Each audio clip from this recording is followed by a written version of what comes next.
আপনাদেরকে আরেকটা কথা বলবো, সেটা হচ্ছে যে আপনারা অনেকেই বলতেছেন যে এদিকে বউ মারা গেছে অথচ আমি আসতেছি না, নেপাল থেকে আসতে কয় ঘন্টা লাগে, নেপাল কি মঙ্গল গ্রহে নাকি, অনেক অনেক কথা বলতেছে।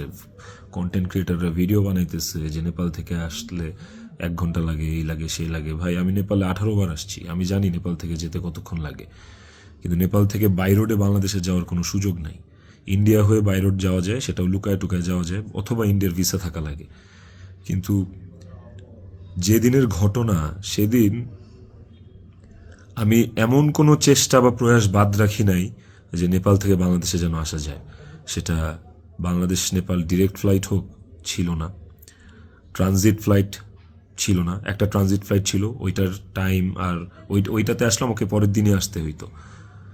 তারপর আমি বিজনেস ক্লাস ট্রাই করছি, যে কোনো ট্রানজিট ফ্লাইটে বা নেপালের ফ্লাইটেই কোনো বিজনেস ক্লাস আছে কিনা। আমি অনেকভাবে চেষ্টা করছি যে সামহাও বাংলাদেশে আমি ঢুকতে পারি কিনা। বাট ওই দিন, যেদিনের ঘটনা, ওই দিন আমি কোনোভাবেই টিকিট ম্যানেজ করতে পারিনি। এটা হচ্ছে যেদিনের ঘটনা, সেদিনের কথা বললাম। আর এরপরের দিন আপনারা যে বলতেছেন যে শেষ দেখাটাও দেখলাম না, আসলাম না, এই না সেই না, আমি টিকিট কাটছিলাম। কারণ ওই টিকিটটা ছাড়াও অন্য কোনো টিকিটে আসলেও আমাকে দেরি করে আসতে হইতো। সো সবচেয়ে ফাস্টেস্ট টিকিট ছিল এটাই, বাংলাদেশ বিমানের Kathmandu to Dhaka, excuse me, Bangladesh বিমানের কাঠমান্ডু টু ঢাকা।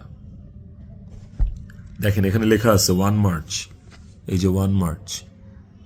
আমি টিকিট কেটে ইমিগ্রেশন পার করেও চলে আসছি। তারপরে যেটা হয়েছে, আমার কাছে ইনফরমেশন আসছে যে এয়ারপোর্টে এভরিথিং ওয়াজ রেডি। আমি ঢুকা মাত্রই আমাকে হিট করবে বা আমাকে পুলিশের হাতে পড়ার আগেই আমাকে যা করার করবে। তো ওই অবস্থায় তো আমি দেশে ঢুকবো না। এবং এর সাথে শুধু আমার কাছের মানুষজনই যে জড়িত তা না, আর অনেক মানুষজন জড়িত। আমি পুরোটা না বলি, কাউকে ছোট করতে চাই না বা কাউকে আমি এখনই দোষ দিতে চাই না।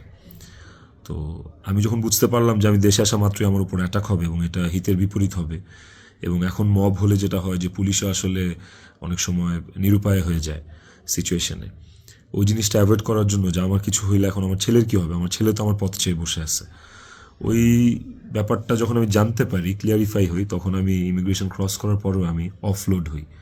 দেখেন